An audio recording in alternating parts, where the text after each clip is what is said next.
Welcome back, all you Fabricants and Fleshbags, to the super not funny show reviews. And today we are reviewing the penultimate episode of the Miss Marvel TV show, coming from Marvel and Disney Plus. So, was it good? Was it bad? And should you be watching? Episode 5 of Miss Marvel, called Time and Again, follows up on the previous episode where, at the very end, Ladi, Kamala was knocked into the past by was one of the clandestine. Clandestine. Hmm. How are we saying that? Are we saying clandestine like they say it, or clandestine? I don't know. Either And way. that's that. Uh, and so this episode is it's a flashback episode. It's a historical episode. It's looking back to the past to Aisha, the first holder of the bangle that Kamala has that's helping her channel her power, and to kind of see where she came from, and also leading up to this scene where she shows up at the train station, where presumably her grandmother was a little girl waiting to be led by stars to her dad. So, Lottie, both had a chance to watch this. What do you think about it? I'm gonna say this. I feel that this was probably one of the weakest, probably the weakest episode, in my opinion. I like the beginning part, but towards the end, I'm like, okay, come on now. You can't make me try to feel bad for this person. You know, it is just. Oh, and by the way, yeah, I mean we can go ahead and I mean we'll do some spoilers, but I mean in just a minute. But yeah, it couldn't make you feel bad for one of the people. And go ahead. It's just I don't know why TV shows and movies are starting to try to do this now. They want us to feel bad for this one clear villain character that fucked everything up. But then at the end, just because they do one act of heroic, we should all feel bad for them. And I'm just looking at it like, no, go ahead. Go ahead. Yeah. Mm, you caused it. Fix it. Right. And and I'm like, I don't know why Hollywood is trying to do this because I've been noticing this in a lot of movies. They did it in like the Godzilla movie with the mom saying, "Oh, I'm gonna sacrifice myself." Yeah, woman, you the one who caused all this. Go ahead, bye.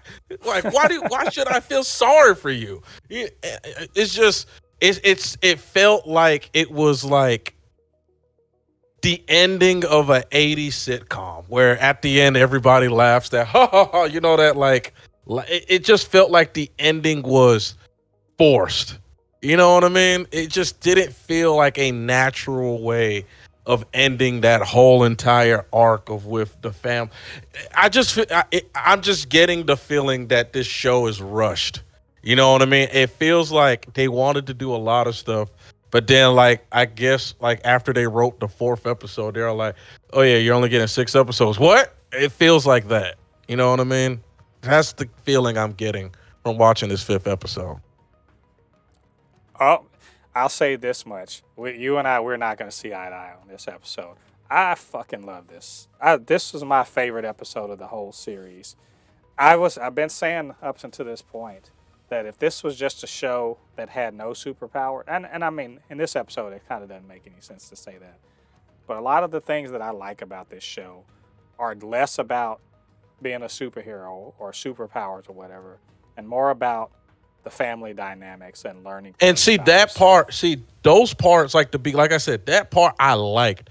It's just at the end of the day, I'm still looking at it as a superhero show. But go ahead. No, I mean, it is, but like that's not the most important part of the narrative. Like this is, if you look, this is kind of like when you if you watch if you're watching Spider-Man's origin, and the part that the parts we're watching are the stuff where he's still interacting with Uncle Ben and everything like that, and it's leading up to the pivotal moment of when Uncle Ben dies, and he's like, I got to be really Spider-Man. So you remember all the parts that led up to Uncle Ben being killed? That's what this feels like, except without the death of a family member.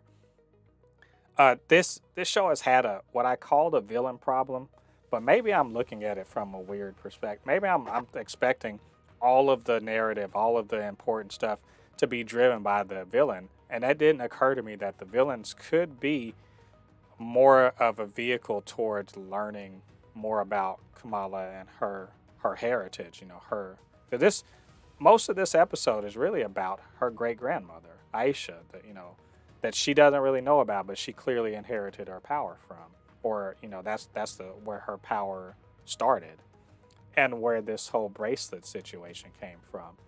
And so to see, not just to go, but her grandmother's not just a convenient plot device to give her power so that she can be a superhero. She's a person that lived through some shit, and found her great grandfather, fell in love, and all this whole family legend of the partition sprung out of that. And yeah, she's a clandestine, and she's got all these powers, but she gave all that up in order to be with the man she loved. And I kind of love just watching that play out, to the point where I knew exactly. You remember? So, and before we get into spoilers, there's the ending of this episode that you're referring to. I get what you're saying, but I don't think it was about redemption necessarily for that character. And like and also like some of the parts that hit me the hardest. And, I'm not gonna lie, I had tears in my eyes in several points of this episode. And I knew they were coming. I knew this situation was coming. That the kind of the conclusion of the going back in time bit. I knew how it was going to play out, and I don't care. It still hit me hard. So just overall, love this episode. I'm going to defend it to the death, because it did everything that I wanted it to do, and even the stuff with Cameron and Bruno, it was a nice little like ending where we see, okay, I have an idea where the sixth episode's going. So overall, just loved it. So let's go ahead and do some spoilers though. So you guys, if y'all haven't seen it, go watch it, and we'll talk spoilers now. Let's talk about the villain problem. They're not very much. They're not much villains. As I said, they're vehicles towards telling more about Kamala's backstory, or her family backstory.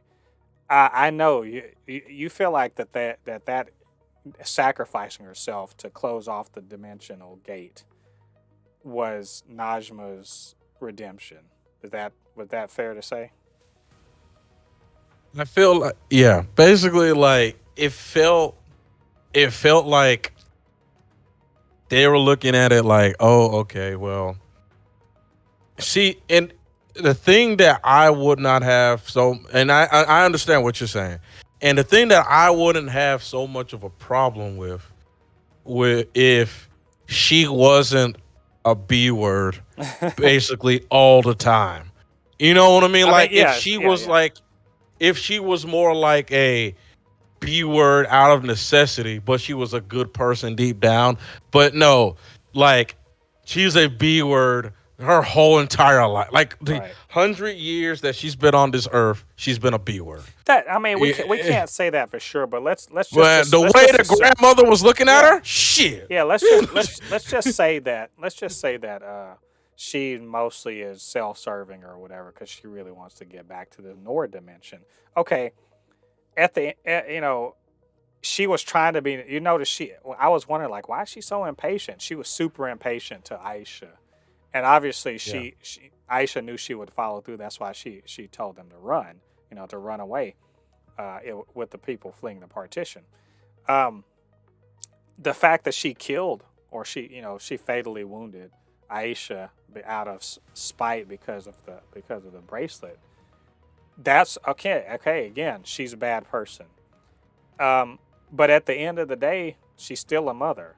As bad as a person she is, she still wanted to, because if she wanted to close that thing up in order to save her son, basically. If you look at it a certain way, she basically wanted to save her son, because if that dimension went over, remember they said it was going to basically destroy the MCU side of the gate.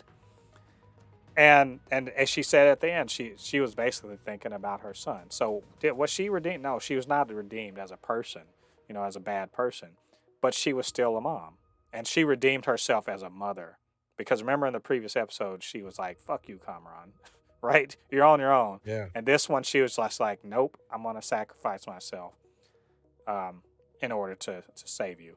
And I will note, pay close attention to that point, that part, because I think we get an idea of how the power, the Jinn power, passes around.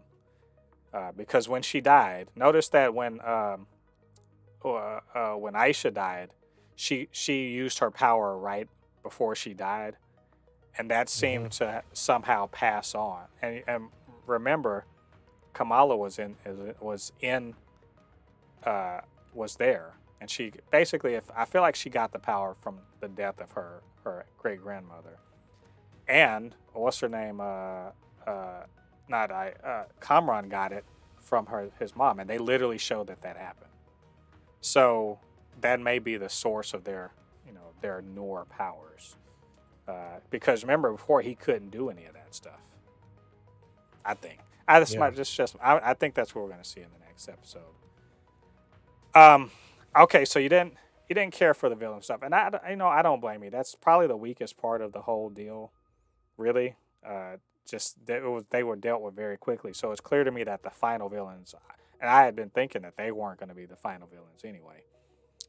Um, okay, so that happened, but the rest of the episode, what the other parts that weren't dealing with the superheroics or anything, you know, the whole partition thing, Kamala saving her own grandmother. I mean, that was hard. That stuff hit me pretty hard, man. I can't lie. I teared up You at see, several points. see, sometimes at points like this, I hate that I have too good of a. I have such a strong sense of humor because all I could think of when she saved her grandmother was that episode from Futurama.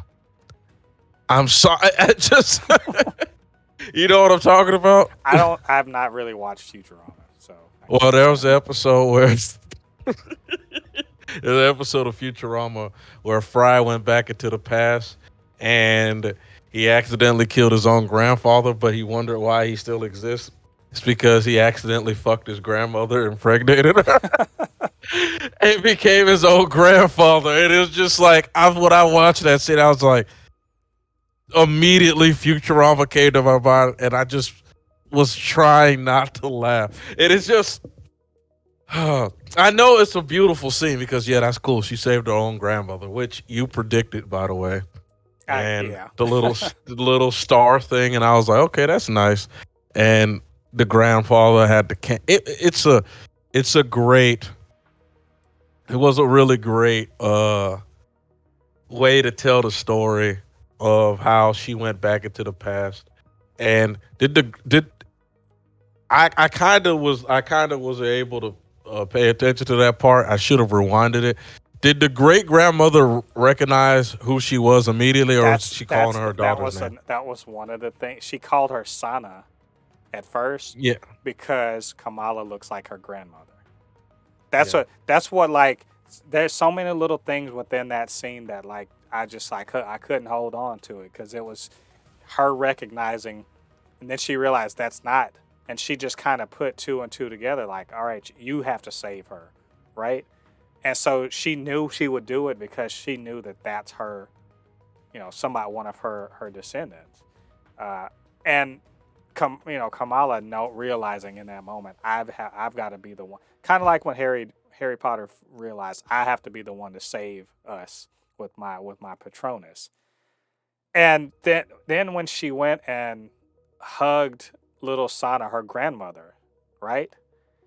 I was like, I could see like how hard it was for her emotionally to hold on and be strong for her. It's Amon Villani was doing such a good job there. I mean, look, I could gush forever about this. I like this episode so much, And I'll say any episode of TV or any movie that brings tears to my eyes, they win. Like nothing else that happens in that episode matters to me as much as the fact that I had a real genuine emotion attached to the show. And that happened like 3 times in this episode. So yeah, and the three generations of the Khans, the female Khan family. I mean, they are sitting up there, and her mom finds out she's nightlight and all this other stuff. I mean, like, I loved all that. I love the fact that her Sana got to show Muniba, hey, this is real. All that stuff you thought I was crazy about, it was real, and she accepts it. And I'm just like, come on, I'm there for that. Honestly, this last episode has to fuck up pretty hard for me not to basically call this my favorite Disney Plus MCU show. So I know you're not as high on it as I am, but that's it for me. So I don't know what Ladi, what are they gonna have to do in this final episode for as far as you're concerned? I'm even trying to think how they will even do this final episode. I mean, can we at least agree that Damage Control is going to be the bad guy? Yeah, them dumbasses. I mean, it's pretty clear. I hope at the end of this episode, what would be awesome, which would probably make me love this show even more, is if we get a guest drop. Just do it. A guest drop of one of these 3 characters will make me love this. Will make me will make me stand up and clap. If we see Nick Fury, say, "What the fuck are you guys doing?" If we see Shang-Chi, if we see him show up, it could happen. Or if we see what's the guy's name? God, why did I forget his name? Oh, all right, hold up. 2 other characters. One other character, if Wong shows up, and it just happens funny, like a portal, just like you see like the little thing of a portal opening, and you see Wong and says, "Do you want to be an Avenger?" And she like passes out. Like she passes out when he says that, and he's like, "What's wrong with her?" Something like that. Or this is the least likely to happen, but it'll be freaking awesome if Captain Marvel shows up. The very least likely to happen. Actually, I if I think it's the most likely, honestly. Actually, I think about it, and I think about it with all the anomaly shit showing up, she might show up. Well, and I think you calling Shang-Chi or Wong makes a lot of sense. I'm curious as to how related the 10 rings and the bracelet are. Clearly they're of alien origin, I think. Or are they? I don't know. But I think either one of those is likely. And Captain Marvel would be a good, probably in a post-credit scene, I'd say. It probably doesn't have anything to do with the main, the main actual story. I don't know. It's going to be weird. I'm not sure how they're going to bring this together, because it's we still don't know who's really the bad guy. What's really the problem here? Is this just a tee off into the movie? But like I said, I don't really care how they as long as they give me more of that, what they've been giving me so far, I'm good. And I can wait till next year to follow up. And I need a season 2. Get on it, Marvel. So anyway, I know this is a long review, but thanks for sticking with us, guys. Well, those are our thoughts on this episode. What do you guys think about it? What do you think about our comments? Get down to the comment section. Let us know what you had to say. Of course, you can always hit us up, supernotfunnyshow@gmail.com or @supernotfunnys1 on Twitter. And, of course, we're going to come back next week. We're going to do the finale to Miss Marvel. So come and join us for that. Until then, I've been Mo De Poupée, your resident fabricant and comic extraordinaire on all things pop culture, joined by the anime expert, video game designer, and lover of all things superhero, my good friend Ladi. And we'll see you guys on the other side of the thread. Peace.